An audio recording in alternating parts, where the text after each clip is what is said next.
प्यारे देशवासियों, नमस्कार। आज संतोष मलिक जी की एक चिंता है जो आरएसएस की मीटिंग चल रही है। आरएसएस की बेंगलोर में मीटिंग चल रही है। बेंगलोर भारत के दक्षिण राज्यों का हिस्सा है और वहाँ इनकी 3 दिवसीय मीटिंग चल रही है। उसके बारे में प्लस इनकी रिश्ता जो बीजेपी के साथ है उसके बारे में क्या कुछ सामने आ रहा है, इसी चिंता को संतोष मलिक जी की ये चिंता आपके साथ साझा करना चाहूँगा। आपके अपने एनजीओ मतदाता जागृति संगठन की राष्ट्रीय अध्यक्ष हैं संतोष मलिक जी, और ये जो मीटिंग 2 दिन से चल रही है, 2 दिन का उन्होंने पूरा ब्यौरा तैयार किया है।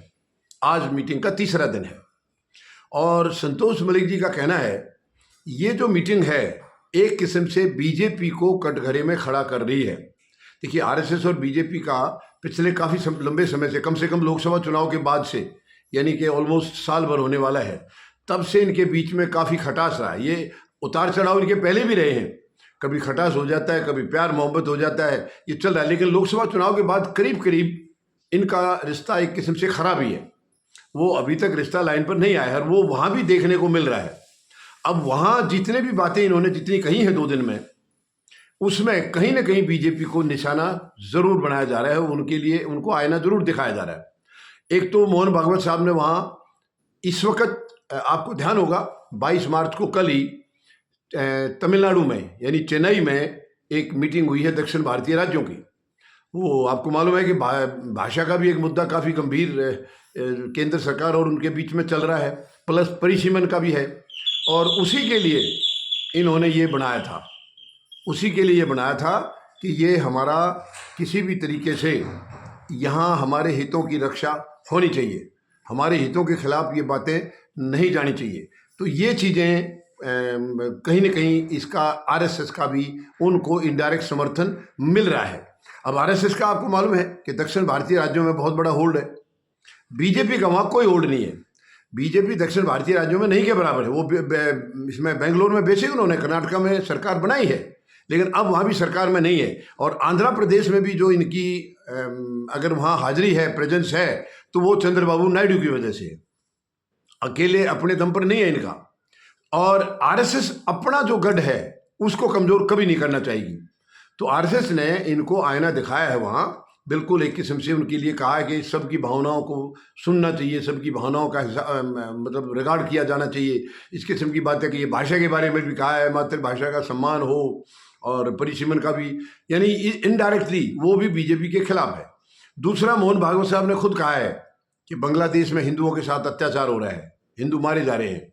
इन्होंने प्रस्ताव पास किया है और वो भी कहीं ना कहीं आईना दिखाया जा रहा है केंद्र सरकार को। यानी एक तो यह है कि इसका मतलब केंद्र सरकार कोई कोशिश नहीं कर रही है कि भाई वहाँ ऐसी चीज़ें ना हो। दूसरा, उनका इशारा ये भी है कि हमारे यहाँ भारत में अगर मुसलमानों के साथ अत्याचार होगा तो वो हमारे लिए हिंदुओं पर अत्याचार बाहर के देशों में क्यों नहीं होगा। तो एक किस्म से वो भी इनका विचार जो था वो केंद्र सरकार के उसी सोच के खिलाफ था।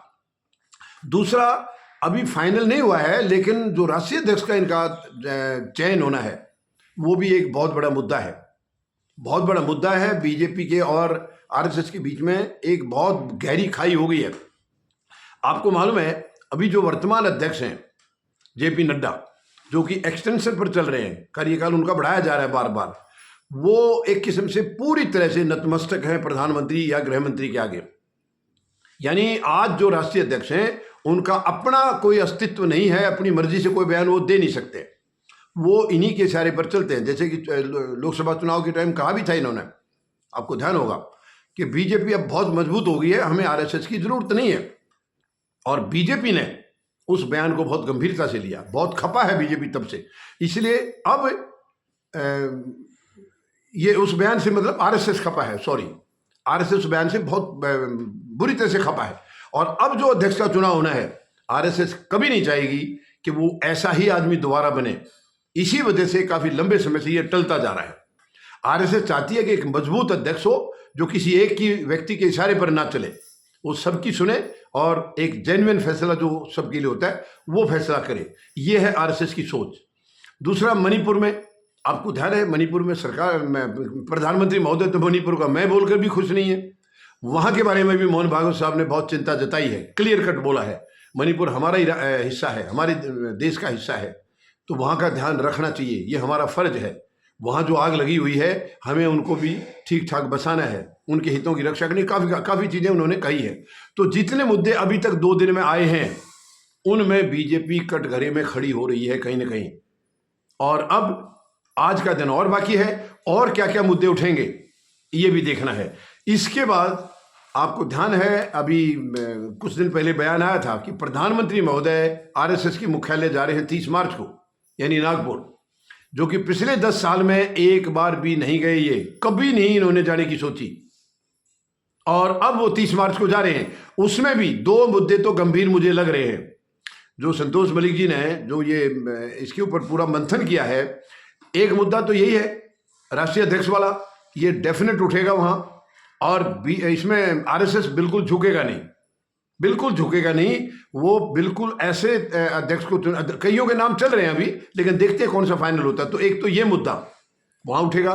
दूसरा एक और गंभीर मुद्दा, प्रधानमंत्री महोदय, वर्तमान में जो प्रधानमंत्री महोदय जब ये पहली बार चुने गए थे, इन्होंने आते ही एक नियम बना दिया था। और नियम बनाया भी इसलिए था कि जो सीनियर नेता थे उनसे ये खपा थे, इनकी पर्सनल उनसे कुछ रंजिश थी। और इन्होंने आते ही नियम बना दिया कि 75 साल के बाद कोई एक्टिव पॉलिटिक्स में नहीं रहेगा। और वो 75 साल अब प्रधानमंत्री महोदय के भी पूरे हो रहे हैं इसी साल सितंबर में।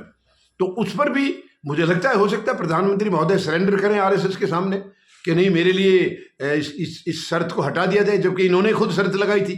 तो ये 2 मुद्दे गंभीर हैं, दोनों मुद्दे वहां पर उठने की पूरी उम्मीद है। प्लस आज क्या निर्णय आता है और क्या क्या बातें सामने आती हैं। लेकिन कुल मिलाकर के ये जरूर है कि आरएसएस और बीजेपी के बीच का जो रिश्ता है वो दरार है उसमें। ये चाहे मुंह से कहें ना कहें, लेकिन उसमें दरार है। और ये दरार इनके लिए, दोनों के लिए नुकसानदायक है, क्योंकि आरएसएस भी इस साल अपना 100वां अपना गठन किया हुआ 100वां साल हो गया इनका गठन का, तो वो सेंचुरी मना रहे हैं। प्लस उधर से प्रधानमंत्री महोदय का भी ये 75वां साल पूरा हो रहा है। तो कई चीज़ें हैं। और उधर से आपको मालूम है कि बैसाखियों पर चल रही है सरकार, तो उनके भी अपने अपने कुछ मुद्दे हैं। तो ये सारी चीज़ें वहाँ पर मंथन होने की मुझे उम्मीद लग रही है। बाकी देखते हैं आज और क्या बातें आती हैं। प्लस उसके बाद 30 मार्च को जो प्रधानमंत्री महोदय जाएंगे वहाँ ये क्या क्या मुद्दा उठाएंगे, और मोहन भागवत साहब जो है वो कितना इनकी बातों से सहमत होंगे, कितनी बातों को नकारेंगे, ये सारा करीब 1 हफ्ते में काफ़ी जो तस्वीर है वो साफ हो जाएगी इसी महीने के आखिर तक, कि इनका रिश्ता आखिर किस तरफ जा रहा है, क्या भविष्य होगा आगे सरकार का या प्रधानमंत्री महोदय का। ये काफ़ी चीज़ें इस 1 हफ्ते के अंदर डिसाइड हो जाएंगी। धन्यवाद। जय जवान, जय किसान, जय हिंद।